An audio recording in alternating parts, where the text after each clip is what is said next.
Hello friends, I am C A Santosh Javar और आपके साथ आज मैं एक ऐसा टॉपिक शेयर करने वाला हूँ जिसमें मेजॉरिटी ऑफ स्टूडेंट्स को प्रॉब्लम होता है। और वो है कि थ्योरी सब्जेक्ट में अच्छा स्कोर किस तरह से करना है। क्या ऐसी चीजें हैं जो हमें करना चाहिए और क्या चीजें ऐसी जो हमें अवॉइड करना चाहिए जिससे थ्योरी सब्जेक्ट को हम अच्छे से प्रिपेयर कर सके। तो मैं आपके सामने लेके आया हूँ 8 टेक्निक्स जो मैंने खुद अप्लाई किए हैं और मुझे उसका बहुत अच्छा रिजल्ट मिला है मेरे सीए करियर में। और वही टेक्निक्स मैं आपको आज आपके साथ शेयर करने वाला हूँ। तो आपसे रिक्वेस्ट करता हूँ कि सब लोग इस वीडियो को ध्यान से देखना। फर्स्ट टेक्निक जो जरूरी होता है वो है टाइमिंग। आपको जो सब्जेक्ट सबसे डिफिकल्ट लगता है और मेजोरिटी केसेस में वो थ्योरी सब्जेक्ट ही होता है, तो वो आपको मॉर्निंग टाइम में स्टडी करना है। मॉर्निंग टाइम में आप फ्रेश होते हो, आपके दिमाग में कोई ज्यादा प्रेशर नहीं होता है, कोई आपके साथ थॉट्स नहीं होते हैं। तो उस टाइम पे अगर आप थ्योरी सब्जेक्ट को कंप्लीट कर लेते हो तो आपका वो अच्छे से हो जाता है। आपके मॉर्निंग के बाद के टाइम में अगर आप करते हो तो भी कोई दिक्कत नहीं है, लेकिन प्रेफरेबली अगर हो सके तो आप मॉर्निंग टाइम में ही करो। कुछ बच्चों को प्रॉब्लम होता है कि मॉर्निंग के टाइम में उनके क्लासेस और कॉलेज की वजह से उनको मॉर्निंग टाइम पॉसिबल नहीं होता है पढ़ाई करना। तो उन लोगों के लिए मैं एक बात बताऊंगा कि आप मॉर्निंग के अलावा बाकी टाइम पे, मतलब आफ्टरनून हो या इवनिंग हो, तब भी आप पढ़ सकते हो। लेकिन कुछ चीजों को याद रखना है कि आप जब पढ़ रहे हो आपके दिमाग में थ्योरी सब्जेक्ट स्पेशली पढ़ते वक्त आपके दिमाग में कोई थॉट्स अगर है तो आप कंसंट्रेशन नहीं कर पाओगे। तो इसके लिए मैं कुछ टेक्निक बताने वाला हूं आपको आगे। तो लेकिन आपको ध्यान रखना कि आपके दिमाग में थॉट्स ज्यादा नहीं लाने हैं। कोई भी चीज आपके दिमाग में अगर चल रही है तो उसको बड़ा आपको कुछ टेक्निक यूज करने पड़ेंगे जिससे वो थॉट्स आपके दिमाग में ना आए, आप और पूरा कंसंट्रेशन आप आपके पढ़ाई पे कर सको। तो मॉर्निंग टाइम एक आइडल टाइम होता है थ्योरी सब्जेक्ट को पढ़ने के लिए। तो ये दैट्स द फर्स्ट टेक्निक जो आप यूज कर सकते हो। सेकेंड जो है वो है रीड लाउड। आपको थोड़ा जोर से पढ़ना है। कितना जोर से पढ़ना है कि आपको आप जो पढ़ रहे हो उतना आपको सुनाई देना चाहिए। ठीक है, आपको आपके जो घर वाले हैं या आपके जो नेबर्स है उनको आवाज जाना चाहिए, उतना जोर से नहीं पढ़ना है। आपको इतना ही जोर से पढ़ना है, उतने ही वॉल्यूम में पढ़ना है जितना आप खुद सुन सको। ठीक है, इसके दो फायदे होने वाले हैं। पहला चीज जैसे आपको बताया था, कंसंट्रेशन करने के लिए आप जब पढ़ रहे हो साथ में थोड़ा जोर से पढ़ रहे हो, तब मन में जब पढ़ते हो तो आपके थॉट्स क्या होते हैं, बाहर चले जाते हैं, है ना। आप कुछ अलग ही सोचने लग जाते हो मन में पढ़ते पढ़ते। आप जब जोर से पढ़ते हो, थोड़ा लाउडली पढ़ते हो, तो उससे क्या होता है, आपका पूरा ध्यान आपके बुक में ही होता है, आप जो लाइंस पढ़ रहे हो उस पर होता है। तो that is the first benefit. And second जो बेनिफिट आपको मिलेगा वो ऐसा रहेगा कि आप जब पढ़ रहे हो जोर से, तो आप एक बार पढ़ भी रहे हो और साथ में सुन भी रहे हो। तो आपका दो बार पढ़ के, मतलब दो बार आपका वो खत्म हो जाएगा, ठीक ना, एक पढ़ के और एक सुन के। तो आपको ड्यूअल बेनिफिट इसका मिलने वाला है। और साथ में आपको एक ऐड किया है कि आप जब भी पढ़ रहे हो तेरे सब्जेक्ट को, तो साथ में पेंसिल या हाइलाइटर कुछ ऐसा लेके बैठना है जिससे आप जो इंपॉर्टेंट लाइंस होते हैं, इंपॉर्टेंट पॉइंट होते हैं, उसको आप अंडरलाइन या हाईलाइट कर सको। इसके भी दो बेनिफिट्स है। पहला बेनिफिट तो वही है कि आप कंसंट्रेशन कर पाते हो। आपके हाथ में जब कोई चीज होता है, आप जब लाइंस जो पढ़ रहे हो उस पर अगर आप वो पेंसिल को या हाइलाइटर को रखते हो, साथ साथ में पढ़ते हो, तो आपका ध्यान इधर उधर भटकेगा नहीं। तो एक फायदा होगा। दूसरा फायदा होगा कि आप जब रिवीजन करने की बात करोगे, तो आपने अगर इंपॉर्टेंट पॉइंट्स को अंडरलाइन करके रखा है तो आपको रिवीजन करने में क्या होगा, आसानी होगा। आप कम टाइम में इंपॉर्टेंट सारी चीजों को कवर कर पाओगे। तो this is the second technique जो आपको फॉलो करना चाहिए आप जब थ्योरी सब्जेक्ट को पढ़ रहे हो। तीसरा जो टेक्निक है ये थोड़ा अलग है, वो है इमेजिनेशन। अब इसमें आपको क्या करना है, आपने दिन भर में जितना भी पढ़ा है, और ये आप प्रैक्टिकल सब्जेक्ट के लिए भी ये टेक्निक को अप्लाई कर सकते हो। आपने दिन भर में जितनी भी चीजें पढ़ी है, आपको क्या करना है, रात को सोने से पहले क्या करना है, आंखें बंद करके आपको जो भी आपने पढ़ा है उसको इमेजिन करना है, मतलब याद करना है। आपको खुद से बात करना है कि आपने जो जो चीजें पढ़ी है, आपको खुद से बात करना है कि हाँ मैंने ये चीज पढ़ी, मैंने इसकी फीचर्स पढ़े, इसके इंपॉर्टेंस पढ़े, इसके टाइप्स पढ़े, जो भी आपने पढ़ा होगा आपको खुद से बताना है। ये मैंने पढ़ा, इसमें इतने पॉइंट्स थे, कौन से पॉइंट्स थे, उस पॉइंट में क्या क्या एक्सप्लेनेशन दिया था। आपको खुद की लैंग्वेज में क्या करना है, उसको आपसे बात करना है, पॉइंट्स को याद करना है। ओके, अभी इसमें क्या होगा, एग्जांपल के तौर पे आपको समझाऊंगा मैं। आपने कोई पॉइंट पढ़ा होगा, कोई फीचर्स या कोई इंपॉर्टेंस को भी आपने पढ़ा होगा जिसमें 6 पॉइंट्स थे। ठीक है, आपको फर्स्ट पॉइंट याद आ गया आपने इमेजिन करते वक्त, आपको सेकंड पॉइंट याद आ गया। आपको देखो को इनिशियली थोड़ा इस टेक्निक को थोड़ा इनिशियली प्रॉब्लम आ सकता है, आपको शायद थोड़ा लगेगा कि आपसे नहीं हो रहा है, लेकिन आप उसको अगर फॉलो करते रहेंगे रेगुलर बेसिस पे, तो ऐसा टाइम भी आएगा कि आपको आपका पूरा बुक जो है आपको दिख जाएगा। इतना आपका इमेजिनेशन पावर इतना स्ट्रांग हो जाएगा कि आपको पूरा बुक कौन से पेज पे कहाँ पे वो लाइन लिखी हुई है वो आपका पूरा याद आने आपको लग जाएगा। इतना स्ट्रांग ये टेक्निक है अगर आप उसको अच्छे से यूज करते हो तो, और प्रैक्टिस जब करोगे तभी उसको आपको उस पर आप एक्सपर्ट बन पाओगे। ये टेक्निक तो मैं हमेशा यूज करता था, रोज यूज करता था, आपको भी यूज करके देखना है, आपको 100% इसका बेनिफिट मिलेगा। आपको क्या करना है, 6 पॉइंट्स आपने एक क्वेश्चन में पढ़े हैं, आपने फर्स्ट पॉइंट याद किया, आपको याद आ गया, चलो अगला पढ़ना है, फिर सेकंड अगला पॉइंट आपको याद करना है, सेकंड पॉइंट आपने याद किया, आपको याद आ गया, थर्ड पॉइंट याद करना है, आपको याद नहीं आया, ठीक है, बिकॉज आप जब एक बार पढ़ रहे हो उसको रात को इमेजिन कर रहे हो तो आपको जरूरी नहीं कि सारे पॉइंट्स आपको याद आ जाएंगे, ठीक है। आपको सेकंड पॉइंट याद गया, थर्ड पॉइंट याद नहीं आया, तो तुरंत आपको उठ के बुक नहीं निकालना है, ठीक है। थर्ड को आपको याद करने की कोशिश करना है, याद आए तो अच्छी बात है, अगर उसको स्किप करना है, फोर्थ पे जाना है। फोर्थ पॉइंट याद करो, याद आ गया, उसमें क्या था याद करो, खुद की लैंग्वेज में खुद से बात करो। चलो फिफ्थ पे आओ, सिक्स पे आओ, आपको 6 में से 5 पॉइंट याद आ गए एग्जांपल के तौर पे, और एक पॉइंट याद नहीं आया। अभी क्या करो, उठ के 2 मिनट उठना है, थर्ड पॉइंट देख लेना है बुक में और उसको पढ़ के फिर सो जाना है। आप इस टेक्निक को फॉलो करके देखो, 100% आपको इसका बेनिफिट मिलेगा। कुछ दिनों बाद ऐसा होगा, आपको देखने मिलेगा कि आपको सारी चीजें ऑटोमेटिकली याद आने लग जाएगी। तो it's a very powerful technique जो आप थ्योरी सब्जेक्ट के लिए स्पेशली यूज कर सकते हो। फोर्थ टेक्निक जो है वो है group discussion. I am not talking about group study, I am talking about group discussion.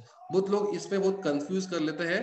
बहुत लोग ग्रुप स्टडी का मतलब क्या समझते हैं कि 4-5 लोग या 2-3 लोग साथ में बैठ के एक सब्जेक्ट को पढ़ रहे होते हैं, एक साथ पढ़ रहे होते हैं, उसको ग्रुप स्टडी या ग्रुप डिस्कशन कहते हैं। तो this is a wrong technique, और रॉन्ग होता है। आपको 4-5 लोगों को साथ में बैठ के एक चीज नहीं पढ़ना है, आपको 4-5 लोगों को अलग अलग बैठना है, आपको जो भी पढ़ना आपको अलग से आपका पढ़ना है, और पढ़ना एक टाइम को डिसाइड करके फिर आपने जो चीजें पढ़ी है उसको आपको डिस्कशन करना है। अगर आप उस तरह से करते हो तो आपको इस टेक्निक का जरूर बेनिफिट मिलेगा। आप साथ में अगर बैठ के पढ़ रहे हो एक ही चीज को, तो फिर आपका अच्छे से पढ़ाई नहीं होगा। आपने किया होगा, कोई चीज ध्यान में आ रही होगी, ठीक है, क्योंकि आप 4 लोग साथ में बैठ रहे हो तो आपकी डिस्कशन, आपकी बातें इतनी होती है अलग अलग चीजों के बारे में, आपकी पढ़ाई पे ज्यादा फोकस नहीं हो पाता है। आप अलग अलग पढ़ रहे हो, जो मैं आपको टेक्निक पता है उस तरीके से, और साथ में आप एक टाइम डिसाइड करके आधा घंटा 1 घंटा दिन में आपने जो चीजें पढ़ी उसको आप डिस्कस कर रहे हो। आपको एक आधे पॉइंट में आपको सपोज कोई समझ में नहीं आया पॉइंट, है ना, या आपको एक पॉइंट के बारे में लॉजिक क्लियर नहीं हो रहा है, आप आपके फ्रेंड्स में उस डिस्कशन कर रहे हो कि ये क्या हो सकता है, इसके पीछे का लॉजिक ये हो सकता है ना, ये पॉइंट को याद कैसे किया जाए, आप उसका डिस्कशन करोगे आपस में, तो आपको जरूर बेनिफिट मिलेगा।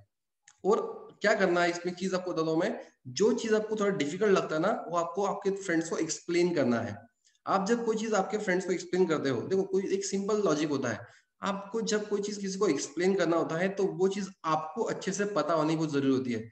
Unless you know the thing, आप you can not explain it to others, right. आपको जब तो कोई चीज पता नहीं होती अच्छे से, तब तक आप उसको एक्सप्लेन नहीं कर सकते हो। तो आपको करना है, आपको डिफिकल्ट लगता है कोई चीज, आप उसको अच्छे से पढ़ो और किसी को एक्सप्लेन करने का प्रयास करो। 100% आप उसको समझा नहीं पाओगे, लेकिन आपका तो काम हो ही जाएगा। तो ग्रुप डिस्कशन एक अच्छा तरीका है, लेकिन उसको अच्छे से यूज करना है, गलत तरीके से ग्रुप डिस्कशन नहीं करना है। अगला जो एक चीज है वो है राइटिंग का प्रैक्टिस। देखो थ्योरी सब्जेक्ट में सिर्फ पढ़ के काम नहीं चलता, आपको लिखना भी पड़ता है। वहां पे फॉर्मूलेज नहीं होते हैं, है ना, रूल्स नहीं होते हैं, आपको वहां पे पूरा थियरी लिखना पड़ता है, बड़े बड़े पेजेस आपको भर के लिखना पड़ता है। तो उस केस में अगर आपका राइटिंग का स्पीड नहीं है, तो फिर आपको पता होने के बाद भी आप उसको कंप्लीट नहीं कर पाते पेपर को, और आपके मार्क्स फिर कम हो जाते हैं। तो इसके लिए क्या करना पड़ेगा, आपको राइटिंग का प्रैक्टिस जरूरी है। आप अगर हर क्वेश्चन को लिख के प्रैक्टिस करते हो तो आपको उसको 2 फायदे होने वाले हैं।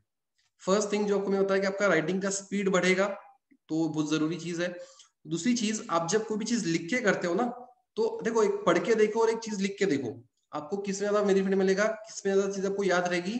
आप जब कोई चीज लिख के करते हो तो चीजें लॉन्ग टाइम तक आपको याद रहती है।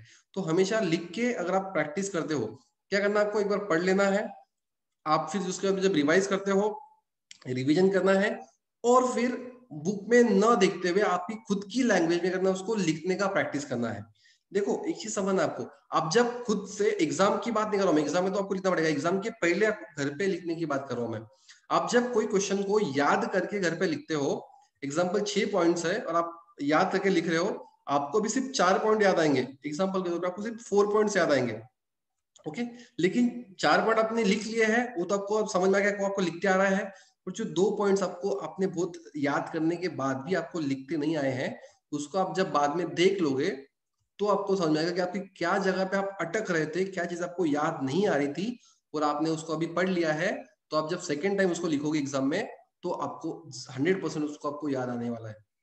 आप पहली बार एग्जाम में लिखते हो, है ना, आप घर पे लिखने का प्रैक्टिस नहीं करते, आप उसको फर्स्ट टाइम एग्जाम में लिख लेते हो, तो फिर वहां पे आपको 4 ही पॉइंट होते हैं, आप 2 पॉइंट के मार्क्स आपके चले जाते हैं।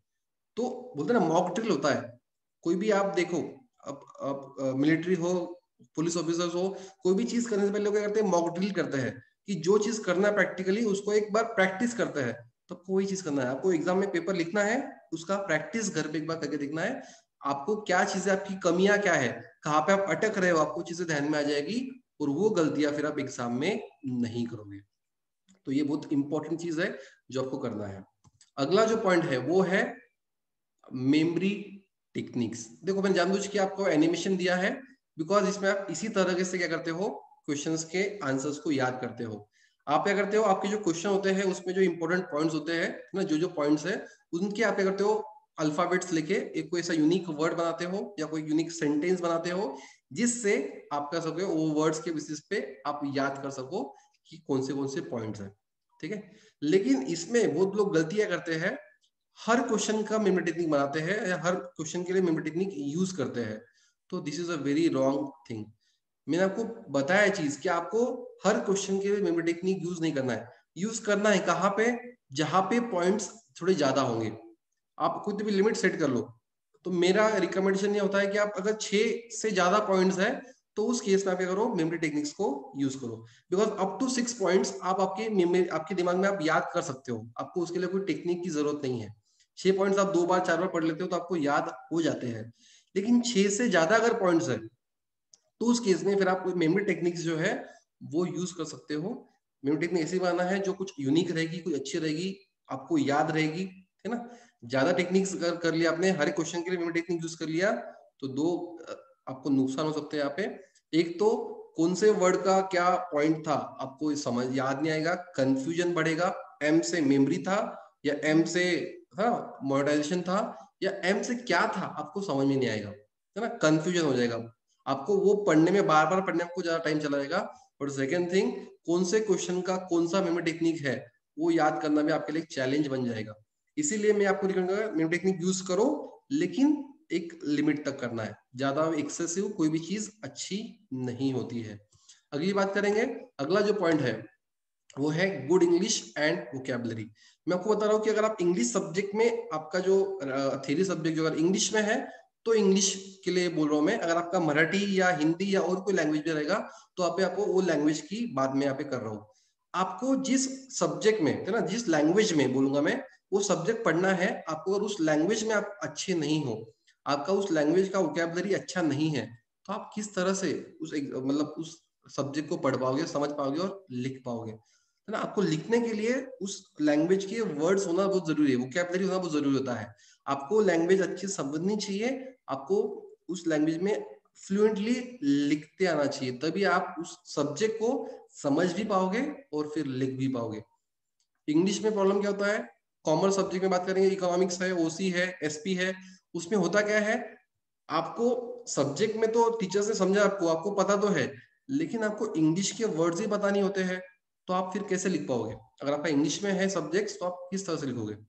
मराठी में है तो आपको मराठी का जो है वोकैबुलरी अच्छा होना जरूरी है, आपको वर्ड्स पता होने जरूरी है, डिमांड को मराठी में क्या कहते हैं आपको पता होना जरूरी है, अगर आप मराठी मीडियम से हो तो तभी आप क्या करोगे, उसका अच्छे से लिख पाओगे। अदरवाइज आपके लिए वो सब्जेक्ट, भले आपको नॉलेज है, पता है, लेकिन आप फिर भी लिख नहीं पाओगे, because of lack of vocabulary. तो आपको वोकैबुलरी बढ़ाने पे वो सब्जेक्ट की थोड़ा आपको अच्छे से क्या करना है, इंप्रूवमेंट करना आपको, जो भी सब्जेक्ट में आप उस जो भी लैंग्वेज में आप उस सब्जेक्ट को पढ़ रहे हो। And last but not the least, revision is very very important. देखो कोई भी सब्जेक्ट आपने, कोई भी चैप्टर आपने अगर एक बार पढ़ लिया है, और उसको आपने 15 दिन 20 दिन या 1 महीने तक आपने उसको रिवाइज नहीं किया, तो उसको आप भूलना स्टार्ट हो जाता है। 21 डेज का एक आपने सुना होगा कि 21 डेज तक अगर आपने कोई सब्जेक्ट को, कोई चैप्टर को, कोई भी चीज को आपने अगर फिर से नहीं देखा, नहीं पढ़ा, तो उसको आप क्या धीरे धीरे फिर भूलना स्टार्ट होता है, आपके दिमाग से वो चीज निकलती जाती है। आपने अगर उस चीज को 1 महीना 2 महीना देखा ही नहीं, तो आपको ऐसा लगेगा कि वो चीज आपके लिए पूरी नया है, नई चीज लगने लग जाएगी आपको। इसीलिए मैं आपको बता रहा हूँ कि revision is very very important, very very necessary. आप जब भी अगर रहे हो थ्योरी सब्जेक्ट को पढ़ रहे हो, आपको ये चीज ध्यान रखना है कि कोई भी चीज आपने जो पढ़ी है आज, वो अगले 20 दिनों के अंदर आपने एक बार उसको देखना जरूरी है। आप उसको फास्ट फास्ट देख लो, है ना, किसी भी तरीके से देखो, लेकिन देखना जरूरी है। आपने नहीं देखा तो उसको आप भूलना स्टार्ट हो जाएगा, और फिर जो पढ़ा है वो ज्यादा यूजफुल नहीं रहेगा। इसलिए रिवीजन जो है बहुत जरूरी है। एक स्टैंडर्ड एक कहता है कि आपको मिनिमम कोई भी चीज को 3 से 4 बार रिवीजन करना है, मतलब पढ़ के फिर आपको 2 से 3 बार मिनिमम उसको साथ में रिवीजन करना है, तभी उसको आप एग्जाम में अच्छे से लिख पाते हो। तो रिवीजन सब्जेक्ट का बहुत जरूरी है। ये मेरे 8 चीजें थी। इसके साथ आपको बताऊंगा कि सोशल मीडिया जो है, जिसमें व्हाट्सएप, फेसबुक, इंस्टाग्राम और बाकी भी जो स्नैपचैट, जो सारे एप्स है, उनका इस्तेमाल जितना कम आप कर सकते हो उतना आपको कम करना है। बिकॉज अगर आपको पढ़ाई में ये हेल्प कर रहे हैं, कुछ आप आपको पढ़ाई के लिए कुछ चीजें मिल रही है, तो अलग चीज है। लेकिन मेजोरिटी केसेस में आपको पढ़ाई के लिए ज्यादा कुछ इन चीजों पे नहीं मिलेगा, तो आपको डिस्ट्रैक्शन ज्यादा मिलेगा, है ना। और पढ़ाई आपको करना है तो आपको इन चीजों से थोड़ा दूर होना पड़ेगा, तभी आप आपकी पढ़ाई पे कंसंट्रेशन कर पाओगे। तो मैं आपसे उम्मीद करता हूँ कि आपको ये वीडियो अच्छा लगा होगा। आपको कौन सी टेक्निक्स इसमें सबसे अच्छी लगी, आप मुझे कमेंट में जरूर बताना। आपके दोस्तों के साथ वीडियो को शेयर करना, और अच्छा लगा तो लाइक करना। Thank you very much.